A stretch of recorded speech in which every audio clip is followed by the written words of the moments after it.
Harusnya tidak usah menuntut orang lain berbuat baik kepada kita. Makanya saya tempo hari membuat judul ceramah, belajar berterima kasih pada orang yang diberi. Karena selama ini orang yang memberi selalu menuntut terima kasih pada yang diberi. Padahal kalau tidak ada orang yang mau diberi, tidak ada sebuah pemberian.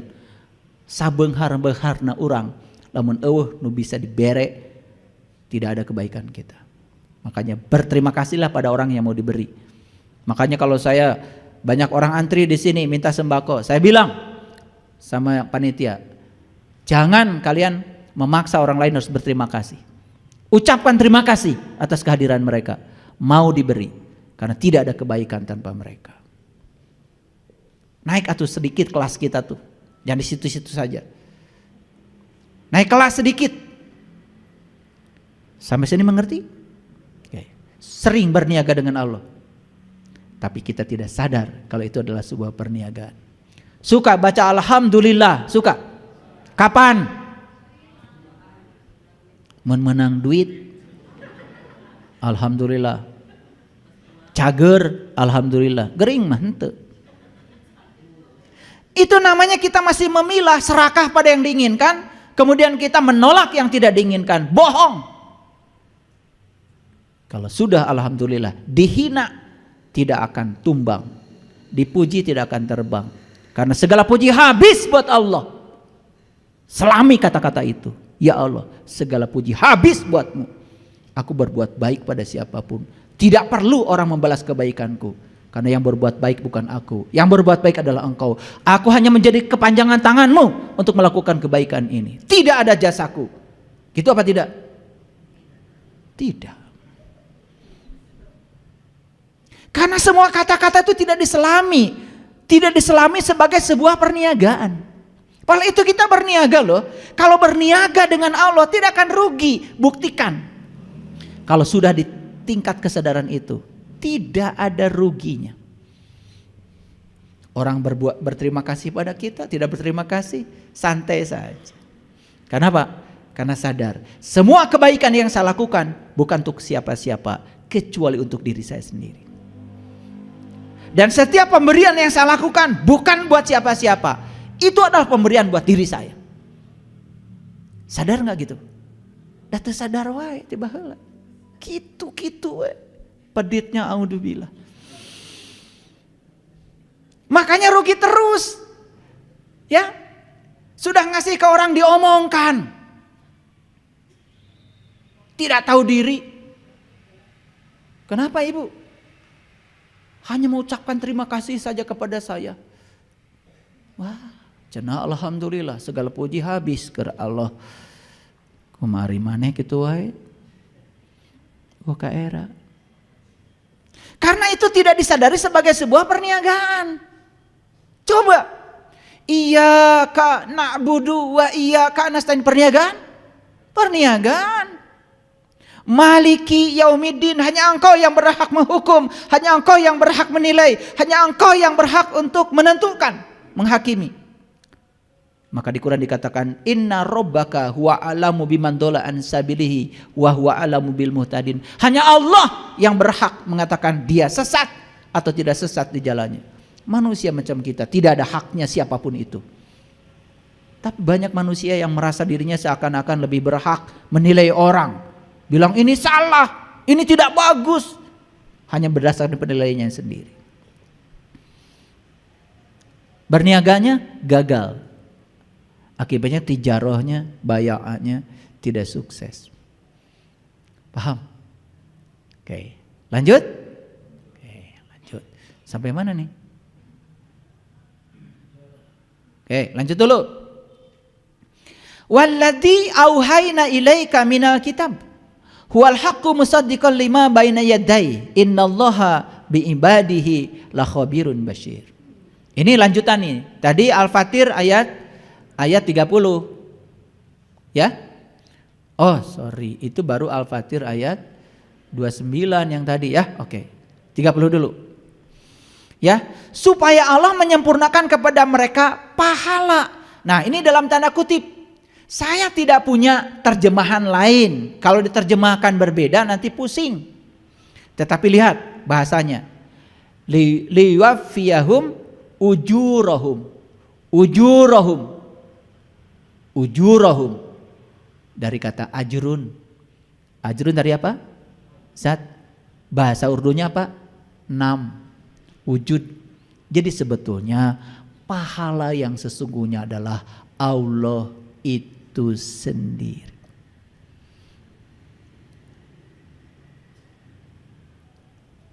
Mau dapat apa? Mau dapat uangnya atau mau dapat Allahnya? Mau dapat rumahnya atau yang punya rumahnya? Kalian tuh pergi umroh, pergi haji cari rumahnya. Tidak cari yang punya rumah. Padahal Allah bilang li'ilafi Quraisy ilafihim rihlatas sita'i was-shaif falya'budu rabb hadzal bait. Sembah yang punya rumah, jangan rumahnya. Gak ngerti. Ayo kita lihat. Tadi Allah mengatakan di dalam ayat yang ke-29, apa katanya? Sesungguhnya orang-orang yang selalu membaca kitab Allah dan mendirikan sholat dan menafkahkan sebagian rezeki yang sudah dianugerahkan kepadanya. Siapa yang akan dianugerahi rezeki oleh Allah? Yang rajin membaca kitab Allah. Ya, awas, kitab Allah yang ada di mana? Di sini. Sudah tahu cara bacanya? Belum. Pengen tahu? Kalau pengen tahu, ya cari tahu. Kepada yang tahu. Awas, jangan cari orang yang tidak tahu, tapi dia tidak tahu kalau dia tidak tahu. Cuman sok tahu. Awas, cari orang yang tahu dan dia tahu bahwa dia tahu. Ya. Nah, ketika kita sudah berhasil membaca kitab Allah ini, maka kita berniaga dengan Allahnya jadi luar biasa, tidak akan ada ruginya. Maka di ayat selanjutnya dikatakan supaya Allah menyempurnakan kepada mereka pahala mereka dan menambah kepada mereka dari keutamaannya. Keutamaan bahasa Qur'annya adalah fadilah. Makanya min fadlihi. Tadi saya tanya, siapa orang yang diberi keutamaan oleh Allah? Masih ingat? Siapa tadi? Siapa? Siapa? Bani Israel. Baru di ruangan ini udah lupa. Kan tadi udah dibacakan ayatnya, ya Bani Israel, uzkuru nikmati Allah alaikum wa anni faddaltukum alal alam. Jadi yang diberi fadilah, kaum yang diberi fadilah itu adalah orang yang berjalan menuju Allah. Siapapun itu.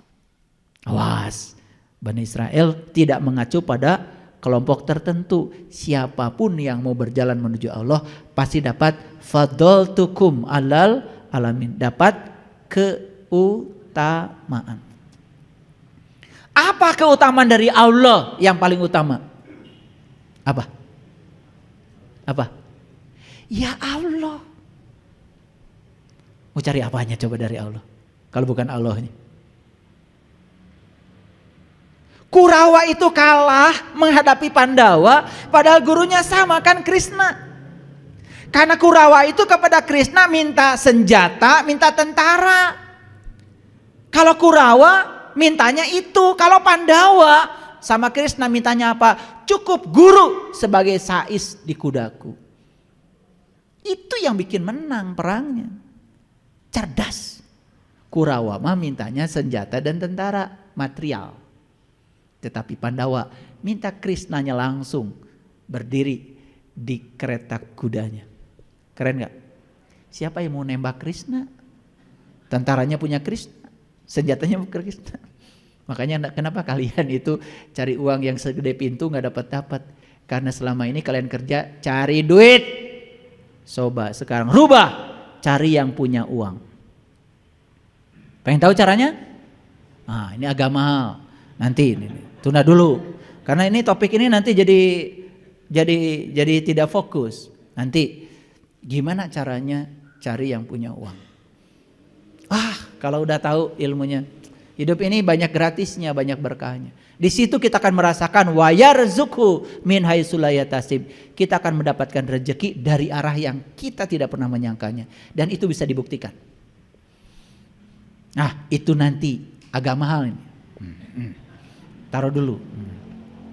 Balik lagi dulu ke sini. Supaya Allah menyempurnakan apa?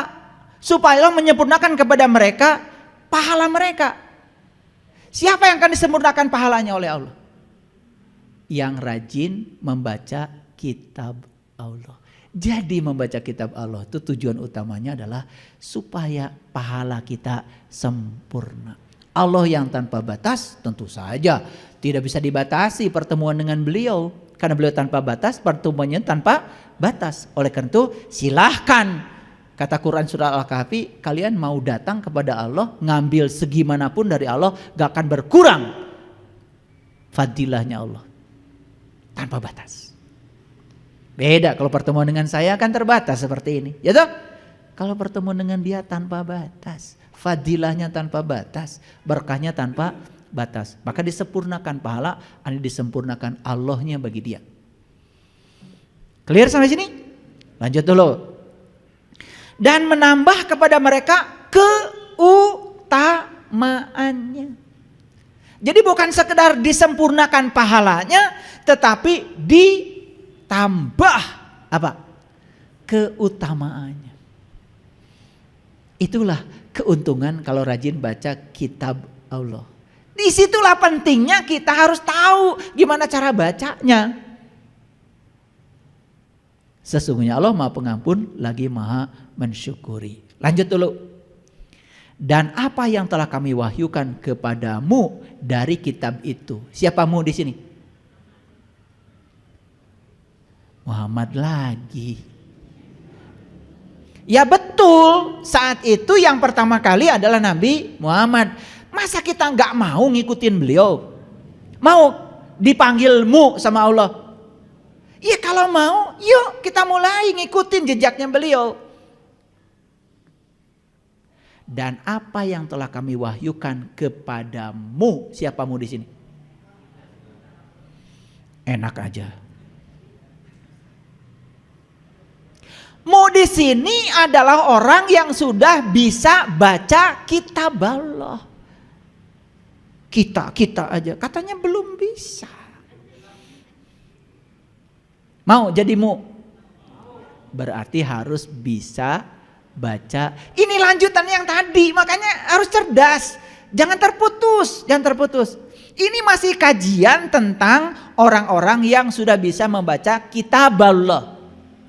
Makanya orang yang sudah bisa membaca kitab Allah, kami wahyukan kepadamu dari kitab itu apa? Kebenaran. Dan kebenaran ini bisa membenarkan kitab-kitab sebelumnya. Oh, berarti para nabi, para rasul baca kitabnya begini toh.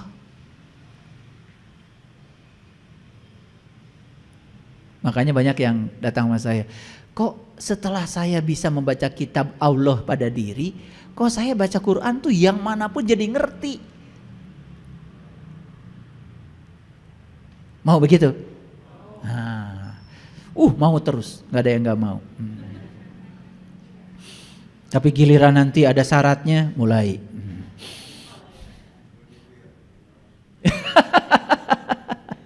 Nggak apa-apa.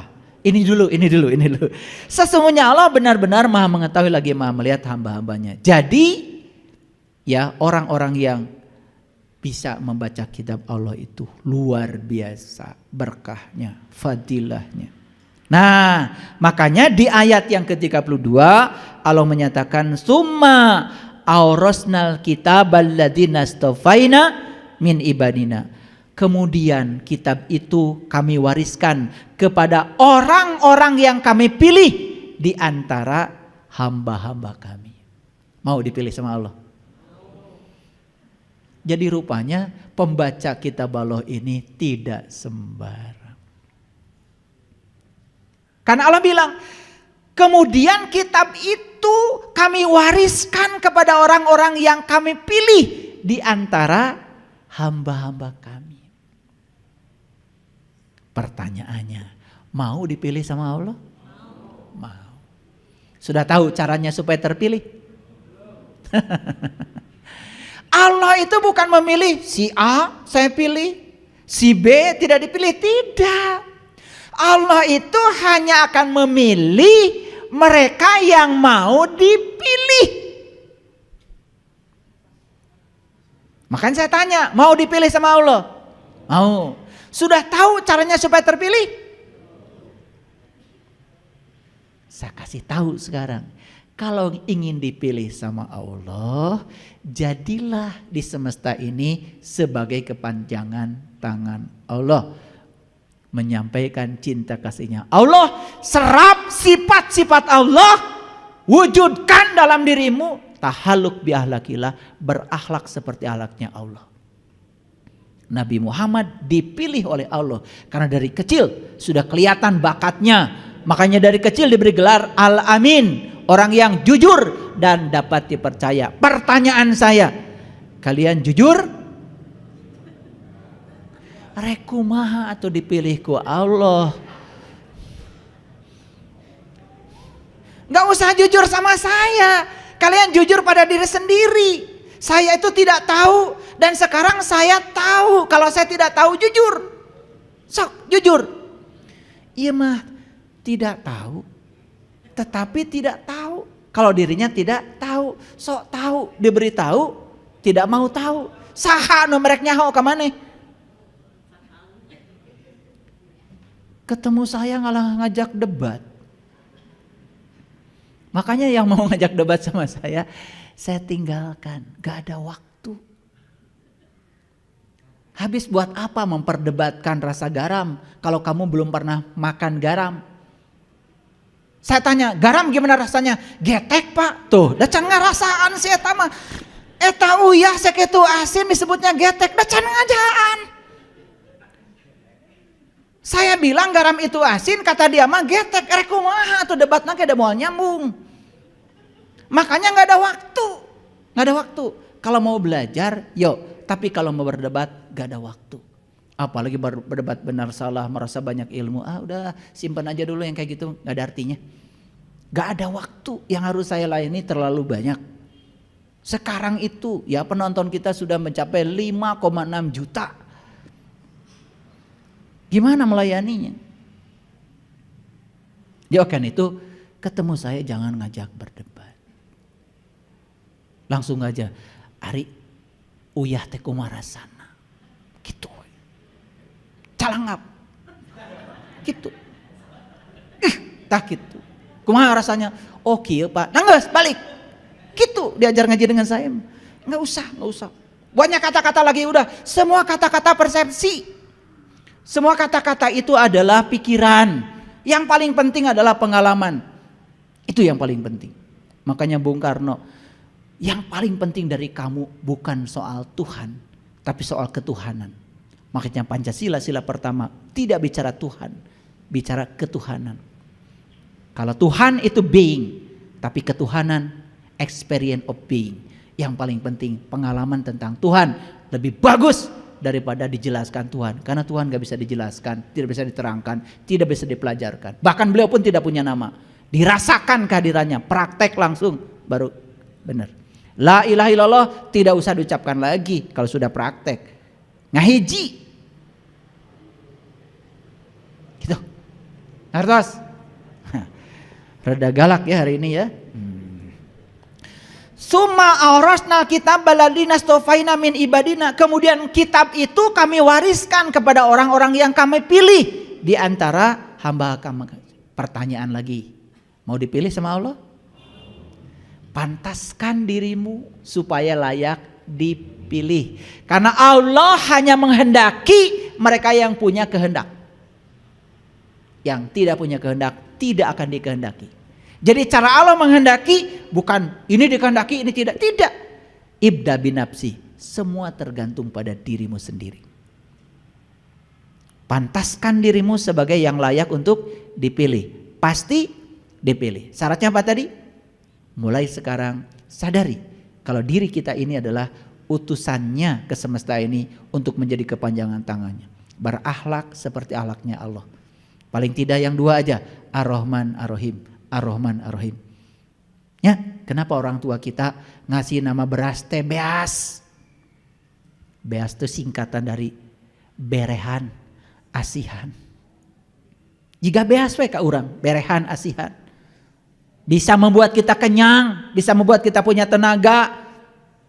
Tuh, sing jika beas. Makanya beas, bahasa Indonesianya beras, bahasa Arabnya, bahasa Indonesianya nasi. Nasi dari kata nas, jelema. Tah, sing berehan, sing asihan. Jika Allah we. Dipilih pasti. Iya mah aduh peditnya, auzubillah.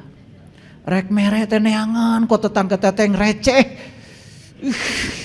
Hayang nyiwit. Cing atuh mere teh 5.000, 10.000 ka tukang parkir teh. Ieu mah receh. Karena semua yang kita berikan itu yang akan datang kepada kita. Tong lebar. 10.000 teh naon da ge balik deui. Asal tong menta balik. Sing ikhlas. Gitu. Itu berniaga dengan Allah, nggak akan rugi. Dah kalian mah rugi terus. Disebut hayang berbuat baik, tapi memberi yang sudah tidak terpakai. Pada kata Quran, berilah yang kamu cintai. Mereka batur teh nu alus atau tong nu urut. Hayang nyiwit. Masak loba. Niatna teh hayang wareg. Begitu teu kadahar, bikeun ka tetangga. Eta ka tetangga mere, pedah teu kadahar ku maneh. Ya Allah. Da can hasem, nya niatnya ge beda. Da hayang wareg. Atau masak loba teh geus diniatan ti awal teh. Rek mere ka tetangga. Bagus. Ieu masak loba teh hayang subuh. Begitu teu kadahar ya. Bikeun ka tetangga. Maneh mah mere teh geus wareg.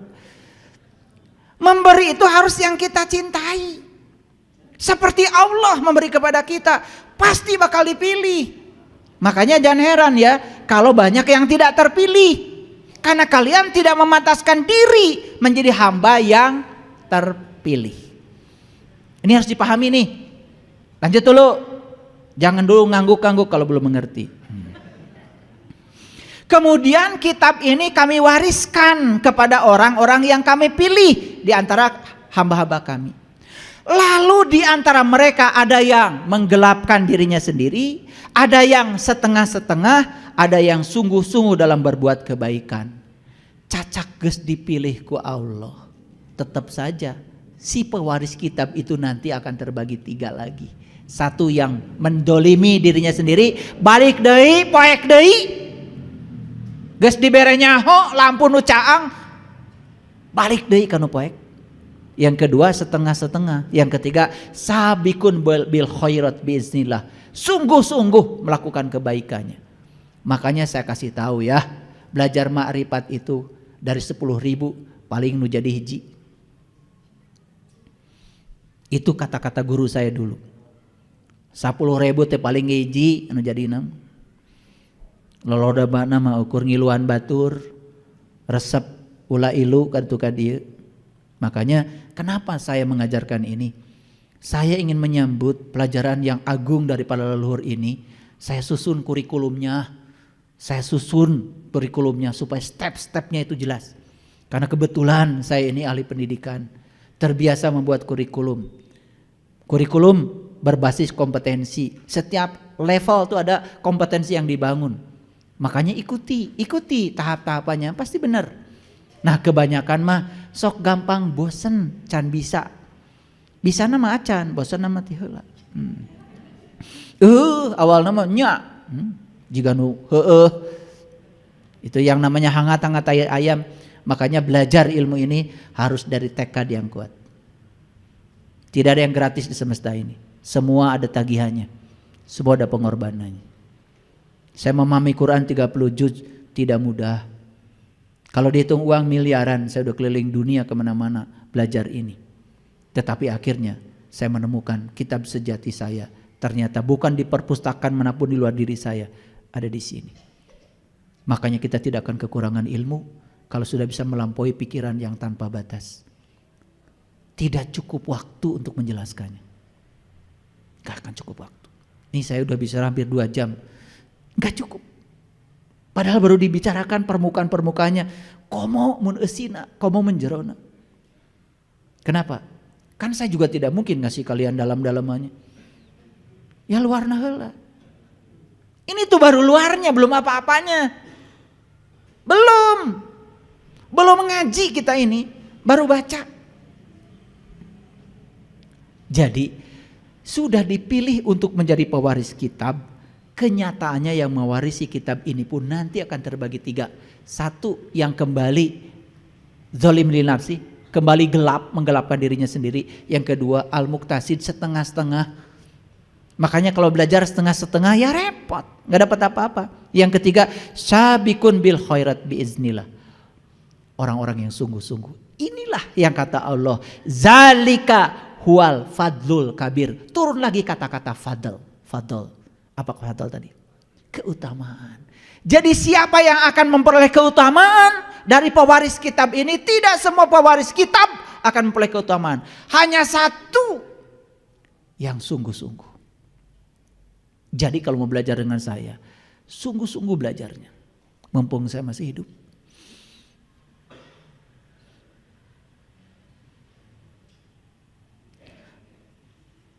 Dan orang yang sungguh-sungguh inilah yang kata Allah, zalika huwal fadlul kabir, yang akan memperoleh keutamaan yang kabir, keutamaan yang besar. Yang 2 tidak, yang setengah-setengah tidak. Apalagi yang kembali menggelapkan dirinya sendiri. Sudah ditunjukkan cara untuk belajar pada guru sejatinya, malah disepelekan. Seperti tadi sharing dari Pak Ohim tadi, yang dari Purwakarta ini. Dari Depok ya? Sharing tadi sebelum kita mulai. Sudah tahu ilmu ini, tapi kebanyakan menganggap sepele. Saya belajar ilmu agung ini, dari umur belasan tahun. Dan saya tadinya mau diem aja, tapi makin dorongan dari dalam luar biasa. Saya bisa sakit kalau begini, karena apa? Kok yang saya baca di Quran dengan yang dipahami kebanyakan orang kok beda. Makanya saya ingin menyampaikannya. Saya baca Qurannya udah ribuan kali. Yang tertulisnya, apalagi yang tidak tertulisnya, setiap saat saya baca. Bahkan sekarang pun saya sedang membacanya. Dan tidak bisa saya menghilangkan ingatan itu dari dia. Gak bisa. Zikir saya sudah tidak terbatas oleh ruang dan waktu. Karena zikir itu tidak usah ada suaranya. Zikir itu ada di dalam. Kalau kita sudah tahu siapa yang harus kita ingat, kita akan ingat selamanya. Itu namanya eling tuh di situ. Mau dapat keutamaan yang besar? Jadi dari yang dipilih untuk mewarisi kitab ini pun akan terbagi menjadi 3. Pilih yang mana?